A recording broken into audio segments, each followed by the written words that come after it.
Good morning, everyone, and thank you for joining us for this, the fifth in a series of webinars from the Centre for the Advancement of Positive Behaviour Support at Bild.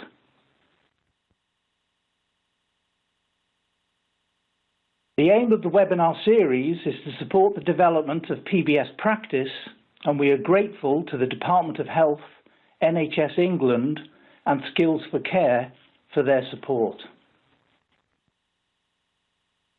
Today's webinar is about applying positive psychologies to behaviour supports, and our presenter is Dr Andrew McDonnell. Andrew is consultant clinical psychologist and director of Studio 3 Clinical Services and was formerly clinical psychologist to Moneyhall Hospital in Birmingham. Andrew has particular interest in the design of community settings for people who challenge. He's also a staunch advocate of promoting non-aversive approaches to managing challenging behaviours. Andrew has authored many papers on managing challenging behaviours, particularly in the fields of learning disabilities, autism, mental health care, and the care of older adults. He is also a keynote speaker at national and international conferences and symposia. I'd just like to quickly remind you that there will be a question and answer session at the end of the presentation, so do send in your questions using the entry box at the bottom of your screen. And the presentation slides will be available to download on the Bild website at www.bild.org.uk/capswebinars, an address that will appear on the screen at the end of the webinar. Applying positive psychology to behaviour supports. This short presentation will focus on applying positive psychology to the rapidly growing area of positive behaviour supports. I'm assuming that my audience will have a reasonable working grasp of positive behaviour supports. Therefore, I shall focus on the principles of positive psychology and how we can apply them to our work. When we want to define positive psychology, we need to look at a simple definition. My colleague Alan Carr really proposed one of the simplest workable definitions of positive psychology. He stated that positive psychology is concerned with the pleasant life, the engaged life, and the meaningful life. These are really important constructs when we consider what we're aiming for to achieve in our own lives. Are we aiming for pleasantness rather than euphorically happy? The concept of an engaged life is much more sophisticated and focuses on being engaged with your life, not just in terms of activation. But the hardest construct for people to get to is whether what the person is doing is meaningful. And I think sometimes we struggle with this as practitioners when we're looking at supports for individuals who present with challenging behaviours. Challenging behaviour. Let's think a little bit about the definition. The original definition was meant to focus on behaviours that challenge services. If we think of Eric Emerson's original definition, he stated, culturally abnormal behaviours of such intensity, frequency or duration that the physical safety of the person or others is placed in serious jeopardy, or behaviour which is likely to seriously limit or deny access to the use of ordinary community facilities. Really, as a focus of that definition is the idea, as I said, that challenging behaviours are behaviours that challenge us. More recently, we tended to use the term almost as a diagnostic category. Think about it. How many people with challenging behaviours do you have in your service is using it as a diagnostic term. So how do we develop a new terminology? One of the new suggestions for changing from challenging behaviour has been developed by my Australian colleagues, Geoffrey Chan and his group, and they use the term behaviours of concern to highlight the ideal response of support staff rather than the challenge they must overcome. Using a term like behaviours of concern is in accordance with labelling theory, i.e. that we have to change a label around a deviant subject pretty much over a decade by decade basis because labels and language influences thought. Well-being is a central focus of any positive psychological approach. So let's think about a definition of well-being. In essence, stable well-being is when individuals have the psychological, social and physical resources they need to meet a particular psychological, social and or physical challenge. When individuals have more challenges than resources, the seesaw dips, along with their well-being and vice versa. Within this definition, it's important the concept of balance, around well-being. But we also know that well-being is an incredibly complicated construct, and there are many elements to it. If we consider the following graphic, there are many different elements to well-being that we can see. We can talk about physical well-being, which is incredibly important when we're managing behaviours of people who challenge. We can talk about spiritual and mental well-being, environmental well-being. And from a positive behaviour support point of view, does an environment that somebody lives in really evoke a strong sense of well-being? We can even talk about emotional and social well-being. Key to this is that well-being is a multifaceted construct.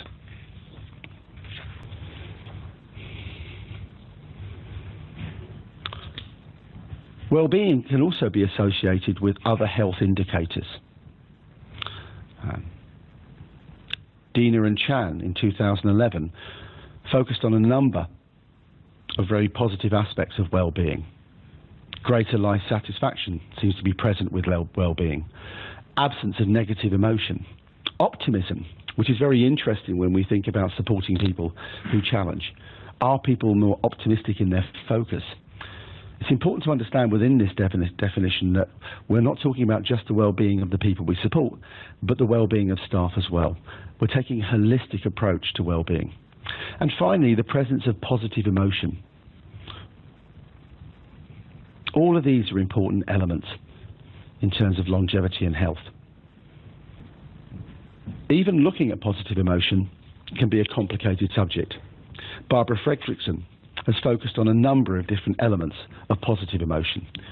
She identified just a small number, including joy, serenity, gratitude, interest, hope, and pride, amusement, inspiration, and even awe.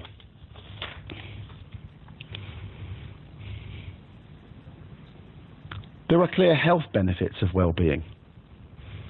Evidence show that people who score higher in indices in well-being actually live longer, are less likely to develop coronary heart disease. They're more likely to survive things such as cancer. Quite interestingly, on average, showing faster wound healing times and are less likely to succumb to standard doses of viruses. Really important within this well-being literature and research, and there is a plethora of it, is it's based on international research from health psychology. It's not just based on work developed particularly for people with autism or intellectual disabilities. There is a huge body of knowledge here that we need to apply to our work. In my own practice, there are some things that I focus on in my day-to-day work as a practitioner. In terms of well-being, I like to use positive language of well-being, talking about resilience, for example, talking about coping responses, rather than talking about behaviours per se. Focusing on positive experiences and activities. We often tend to analyse things that are broken, i.e. someone has a behaviour of concern or challenge, and let's functionally analyse that behaviour. We could equally analyse positive behaviours of that person using the same functional analytic framework. In meetings, avoiding focusing on negatives.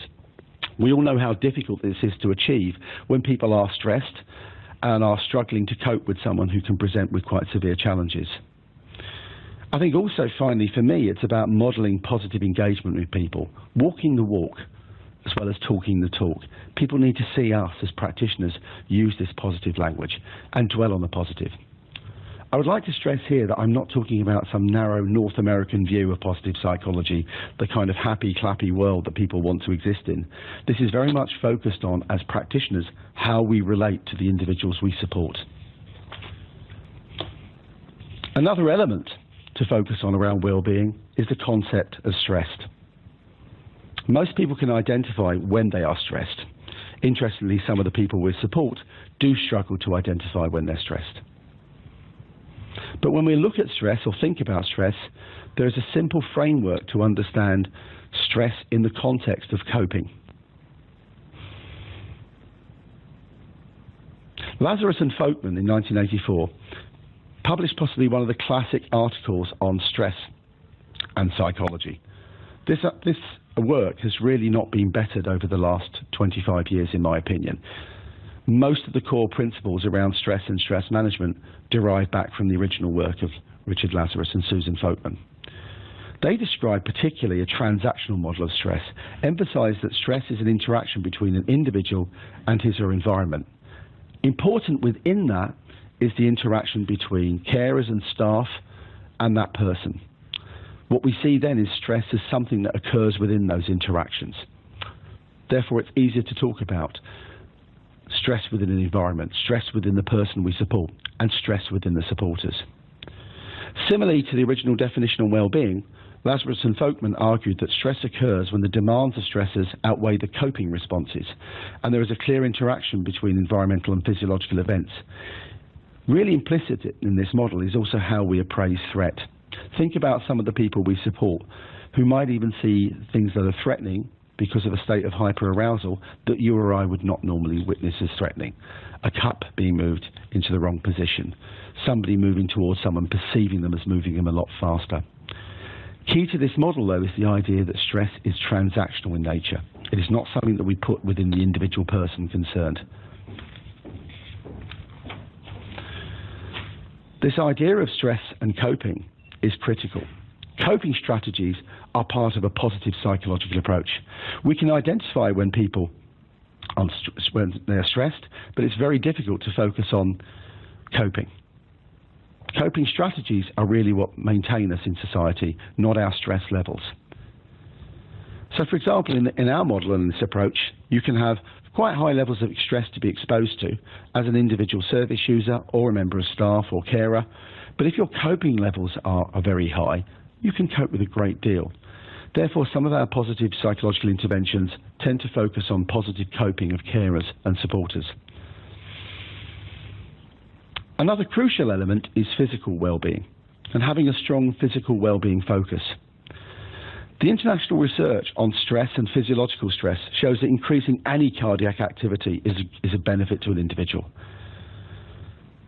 I find that sometimes in our jobs that individuals do not necessarily get sufficient cardiac exercise who are stressed. They become sedentary, it becomes a vicious circle. I heard the other day an example, she'll only lie on the couch, she won't exercise anymore. Cardiac exercise regulates our arousal mechanisms in our body. And if we don't have cardiac exercise as part of our intervention plans in quite significant quantities, then I think our intervention plans will have poorer outcomes. Similarly, because the individuals that we focus on are very stressed, we often miss everyday health issues. Pain, migraine, for example, in self-injury, gastric issues that are often not necessarily clearly identified in individuals who suddenly have a spike in challenging behaviour. Another critical area is a focus on sleep. Good sleep and good quality sleep, as we know, really focuses on being able to increase our coping with stresses in the day. Just think about many of the individuals that you support who have either interrupted sleep patterns or poor quality sleep. I should also focus on diet. Diet, again, in terms of a well-being framework, is important. Most importantly of all, though, within a well-being focus, and this is reflected in the international research, is higher levels of well-being are also associated with people having a perceived higher level of control over their lives. So another part of this physical well-being focus is about giving someone a sense that they can physically control their internal physiological status. So working from this positive psychological framework, it has basis within behavioural psychology. One is reminded of the original work of positive psychology in the early work of Israel Golddiamond, who talked about focusing on the antecedents to behaviour rather than their consequences. Focusing on strength building and resilience and coping rather than repairing damage. These have a good empirical basis within our work. In terms of thinking about positive psychology, the work of Martin Seligman is perhaps at the centre and focus of the emerging movement of positive psychology. It's quite interesting that Seligman started his career evolving constructs such as learned helplessness, basically electrocuting animals in laboratory conditions, reducing their element of control and seeing what it did to their behaviour. In those classic studies, we all know what it did to their behaviour. Many of the dogs, when they could not escape from electric shocks, actually gave up. This is a term he used and called learned helplessness. Critical to this early work of Seligman was this idea of control. I have been involved in looking at a particular framework that Martin Seligman has proposed and applying it to my behaviour support work. The term for the model is the PERMA model. PERMA stands for 5 elements that Martin Seligman believes are important in working with people positively. P stands for positive emotion. We all need some element of positive emotion in our life.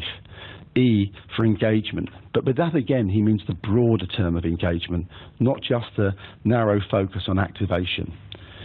Relationships for R, which is critical to how people function in life. Meaning is the M, which is again difficult for people to even answer the question for themselves. What gives you meaning in your life? And finally the A is achievements and accomplishments.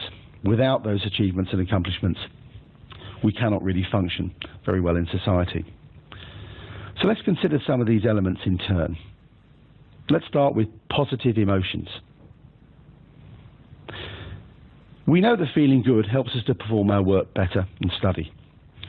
We know it boosts our psychological health by strengthening our own immune systems. Feeling good is also contagious. How many times have you worked as practitioners in staff teams that are working with people who are quite challenging, but they seem to be very positive in their outlook? Yes, we had a bit of a problem the other day, but it was only a bit of a blip, rather than talking about we had a crisis, we had an emergency. Yeah. The use of positive emotion is contagious, I believe, towards the people we support. Even looking at constructs such as happiness and hearing laughter makes us feel like laughing. Can we even measure happiness? Of course, happiness is a subjective construct, as are most constructs in life. I would argue even quality of life as a construct is subjective in nature. One of the exercises I give to individuals, particularly to staff, is to focus on 2 questions on happiness and apply them to the individuals they support. The first 2 questions were developed in the 1980s by a person called Fordyce. I know sometimes when people see only a small number of questions in a questionnaire, they automatically assume it can't be any good. But I would urge practitioners to think about these questions for themselves. So let's start with the first question. In general, how happy do you feel right now? On a 10-point scale, 10 ranging from feeling ecstatic to 0 feeling utterly depressed or completely down, what number would you give yourself subjectively right now? Have a think about it and give yourself a number. Remember, there's no right or wrong answers when doing this exercise. Okay, there's a slightly more difficult question we can now ask about happiness. I want you to think about the last year of your life and answer this question. What percentage of the time did you feel happy or unhappy or even uncertain? But let's make it even more positive. What percentage of the time did you feel happy? Both of these individual questions can be given to staff teams in meetings to focus on the individual they support. They should do the question for themselves, and then they should also focus on the individuals they support.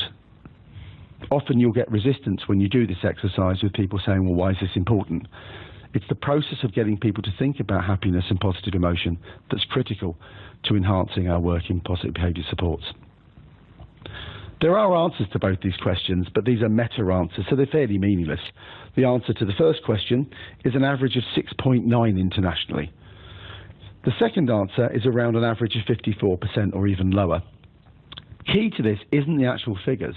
It's noticing that when you ask people to focus on the longer term part of their life, their percentage time of happiness actually reduces. There are also other ways to focus on happiness. My colleague Peter Vermeulen from Belgium has really had an intriguing way to focus on using sensory experiences from a positive perspective. How often do we use the term sensory triggers, focusing on sensory triggers, rather than focusing on the positive aspects of sensory issues? One of the exercises he published in his work published in the GAP book by Bild was on 3 elements. These are group-based exercises, and sometimes he does with individuals who are on the spectrum. The first he calls Good Feeling Street. This is a group-based exercise to identify activities which lead to good feelings. And good feelings from that point of view are often good associated sensory feelings or sensory experiences. He also talks about good feeling sensory circuits. This is a way to focus on the positive aspects of people's sensory issues. I was reminded of this the other day in a meeting when somebody told me that someone has very sensitive hearing. No, I replied. They have very good acute hearing, which gets a little bit sharper when they're stressed. Notice how a subtle changing in our emphasis changes our emphasis on a behaviour. Peter would also give people a positive stress questionnaire, talking about stress from a positive rather than a negative perspective.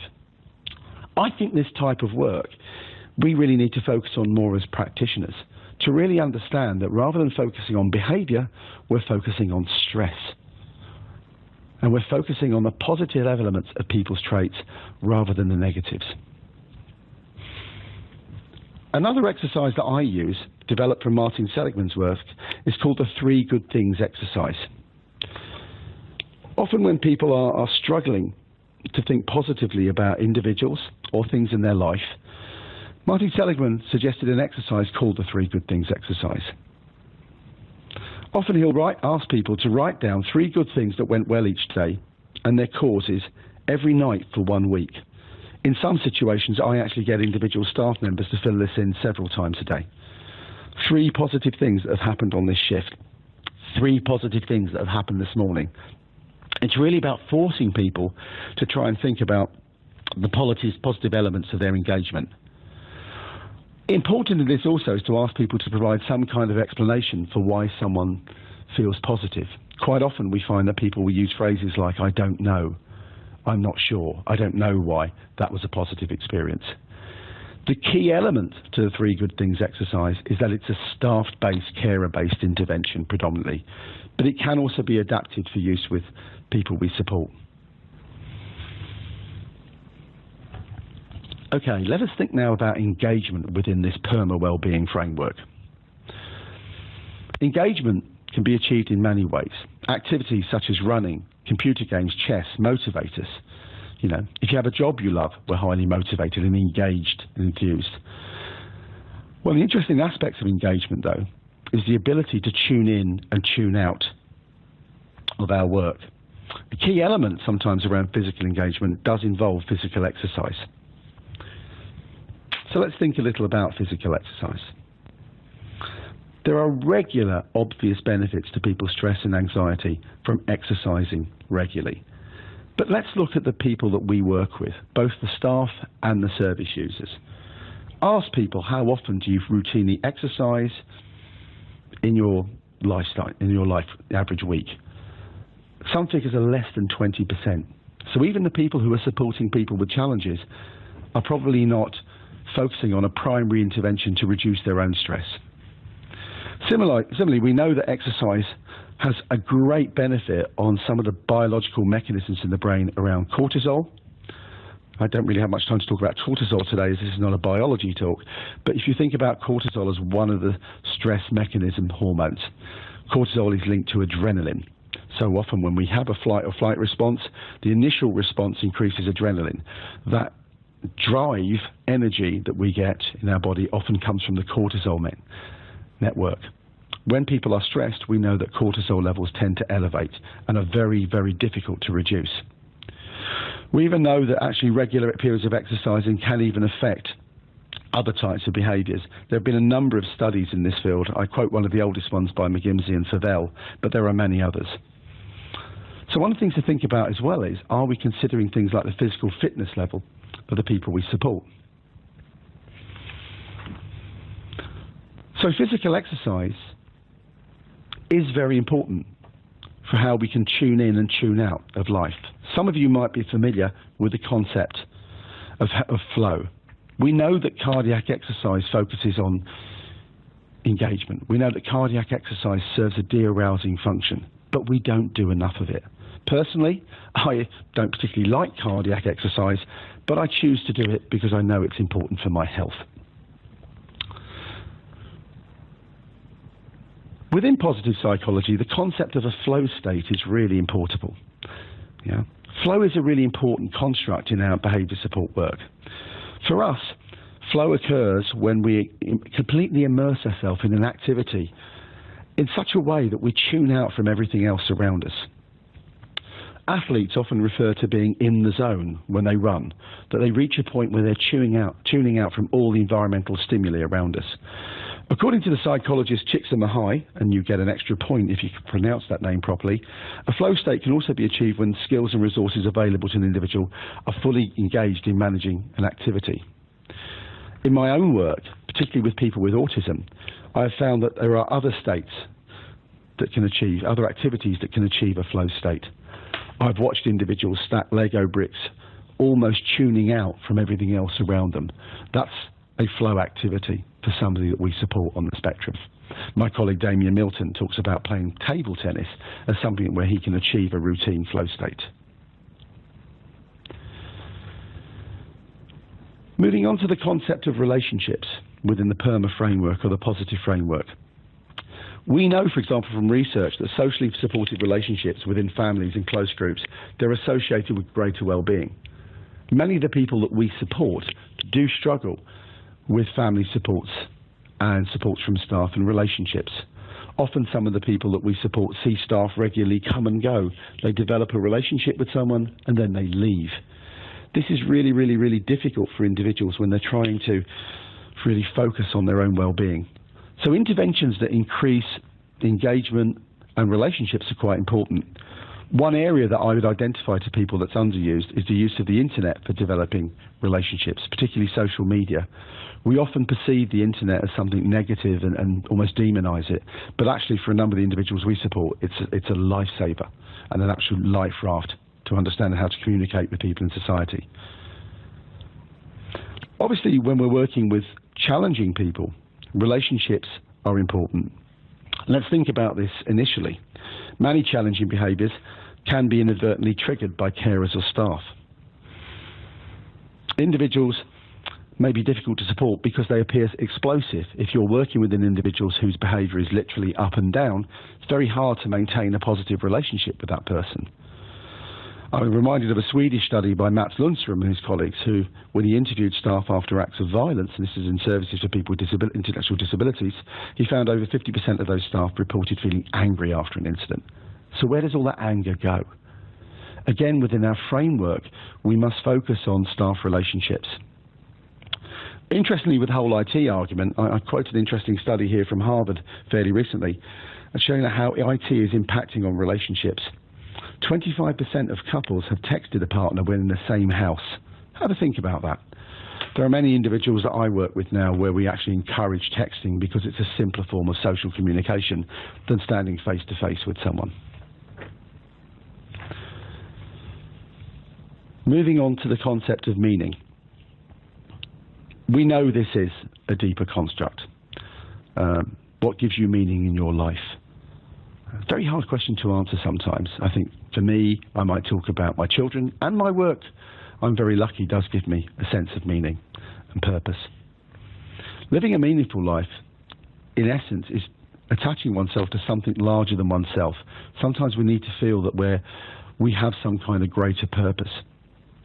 How do we focus on meaning, though, for some of the individuals that we support? I mean, if we're to get metaphysical, let's think of Jean-Paul Sartre, when he said, man first of all exists, then he encounters himself, surges up in the world, and defines himself afterwards. Man is nothing else but that which he makes of himself. Within this concept, Sartre is talking about us achieving meaning through our own deeds and actions. Finally, let us think about achievements and accomplishments. I spend very little time talking about this when talking about the PERMA framework because I think most of us have got into the focus of concentrating on goals and achievements for the individuals we support. We might talk about Maslow's hierarchy of needs, but essential to it is something that we would all share, that actually achievement and achieving a positive outcome is actually quite critical to somebody's well-being in terms of looking at a positive framework.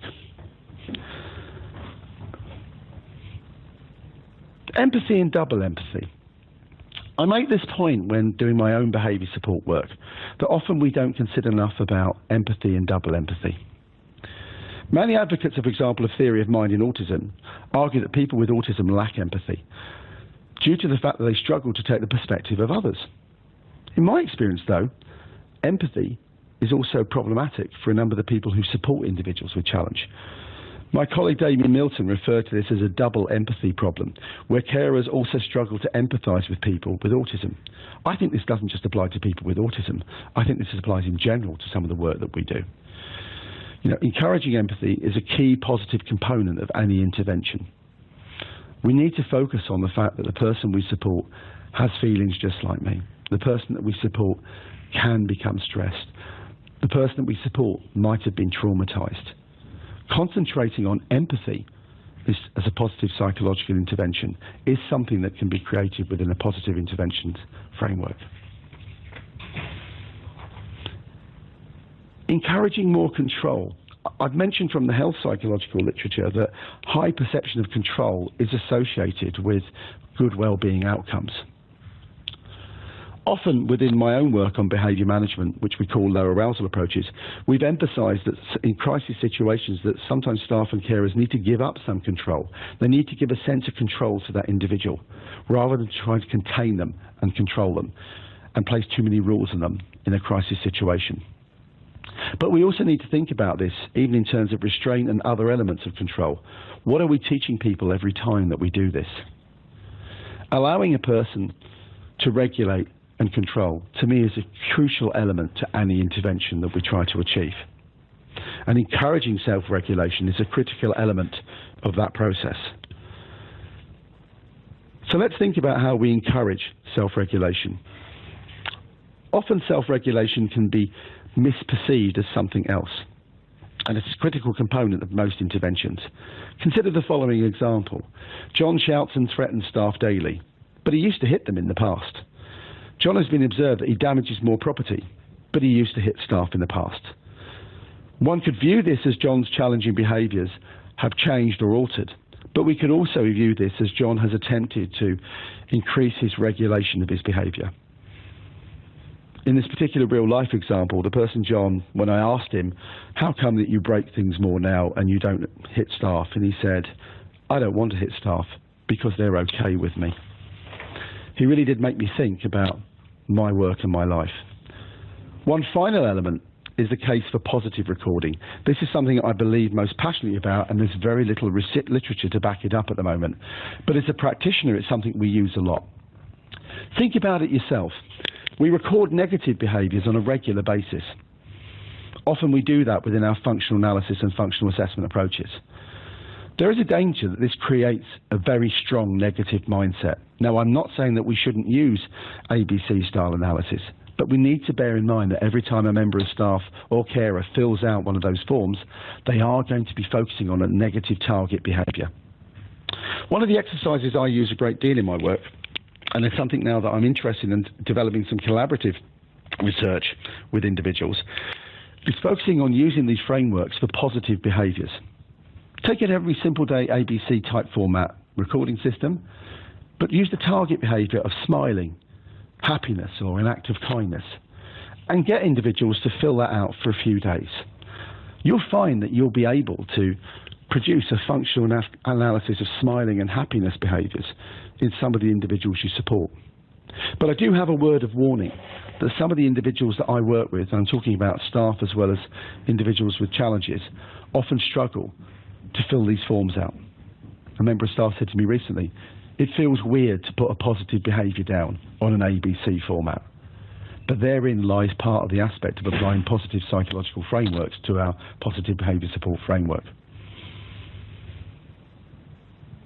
So what are my conclusions? I think using the PERMA framework, and obviously it's a framework that has been established, provides a positive focus on positive elements of life. I think focusing on positive emotion in our everyday practice is really, really critical. What we tend to focus on and analyse, if you think about it, is negative emotion. And that's across the people we support and the individuals supporting them. I think the PERMA model can be used to develop wellbeing plans for individuals. Think about developing support plans based on PERMA. Yeah. They might read a little bit too happy-clappy and North American, which is what one of my colleagues said recently, but it also is part of a mindset change. Even concepts such as flow fit well within our model. Not just how do we get people to engage and tune into activities, but how do we assist people to tune out as a coping strategy? I would also argue that constructs such as happiness challenge us, as they are a better construct to use with frontline staff than just saying increasing quality of life. I know that's quite a controversial statement, but actually promoting happiness and well-being surely must be our key raison d'etre.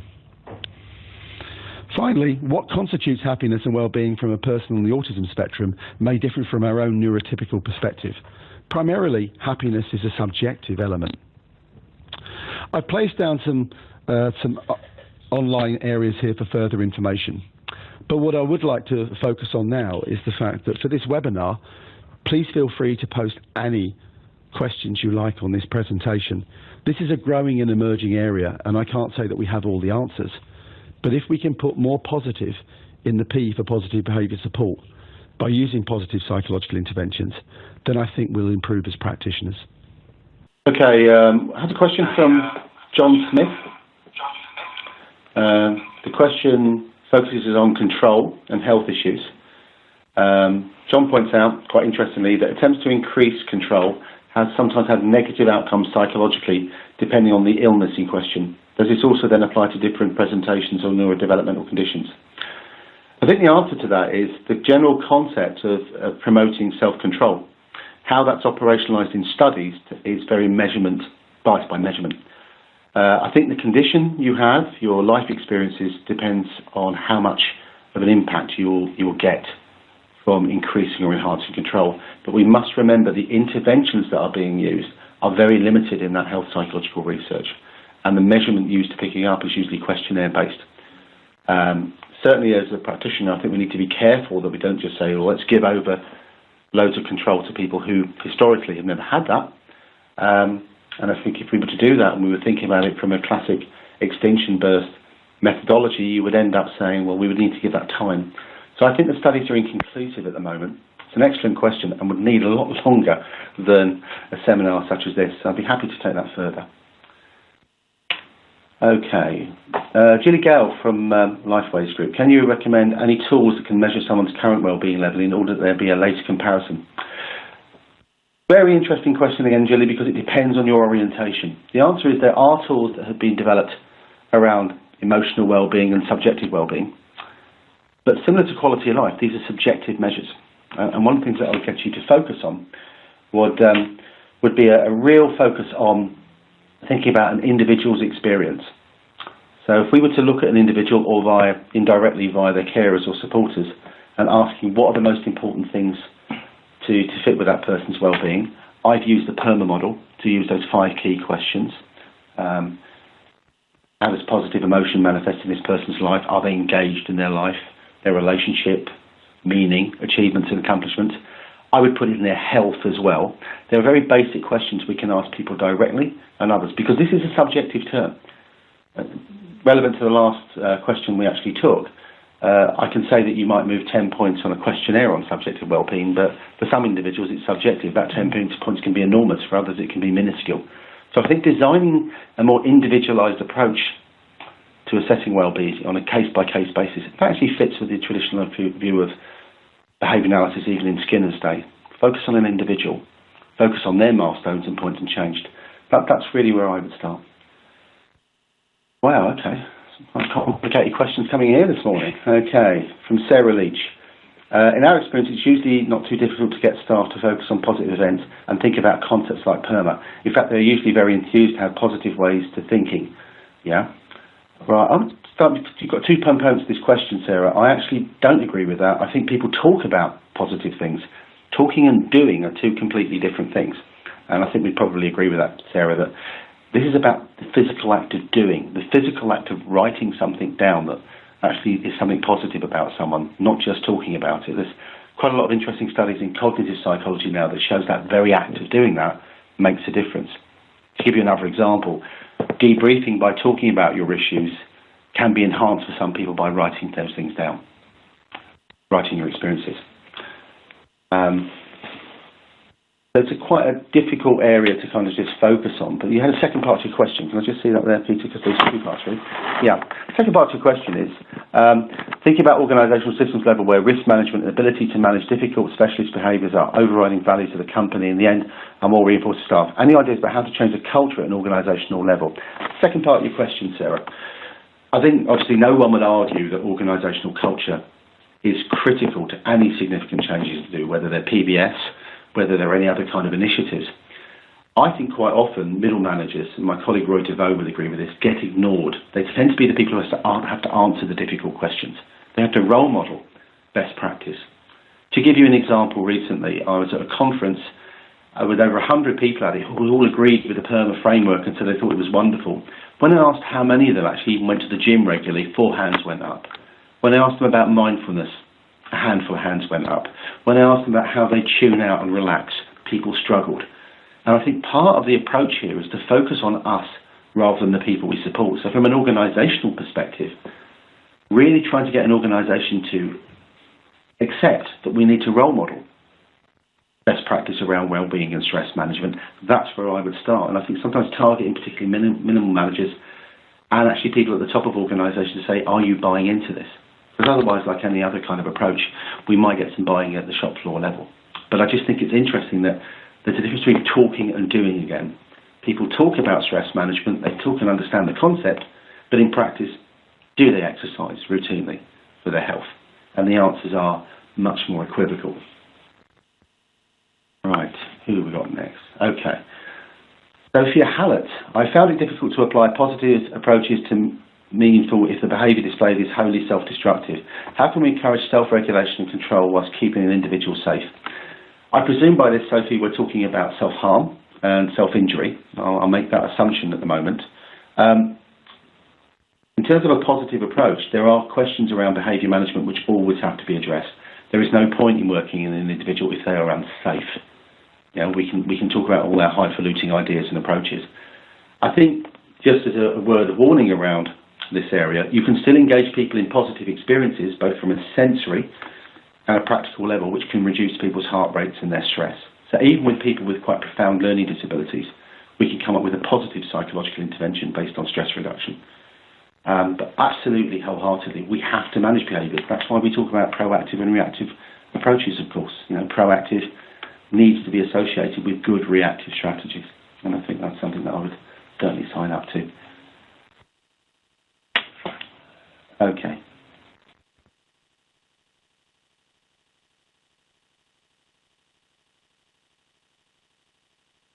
Okay. Lee Hollins. How might positive psychology be used to change the way in which staff perceive control and use restrictive interventions? I think one of the ways of looking at this, Lee, is in terms of whose behaviour are we trying to modify? Something like 2/3 of all incidents are inadvertently triggered by us. So a positive psychological intervention that focuses on us has to be part of that. To give you one example in this field, there's some growing literature on the use of mindfulness-based practice with staff and carers by Nurbe Singh and his colleagues in the US. And they're finding reductions in reported levels of challenging behaviours after just delivering mindfulness training to carers. That, if we accept as not a buy-in to a complete absolute, actually does question what we are actually doing from a positive psychological framework. If we make supporters much more resilient and focus on their well-being, that's going to have an impact with their interactions with people they support. I think your idea about perception of control, though, is that perception of control can be redefined as a positive variable. I think myself personally, and others would say this too, having high degrees of control over our life is something we would value. Whereas the word control is associated in behaviour support as a negative variable. You know, that person's in control, that person wants to control me. I've been developing something called a low arousal concept for the last 25 years. Even when we introduce low demand, crisis management strategies that involve staff backing off, giving people space, and we see reductions in behaviour, one of the most subjective challenges we face around it is often people will say to me, still feels like I'm giving in. It feels like that person is walking all over me. So I would argue that sometimes we need to go back to reflecting the experience of how rigid am I in how I apply rules, and how control is not a negative variable. It's a positive variable. It's a positive variable in health. It's a positive variable in life.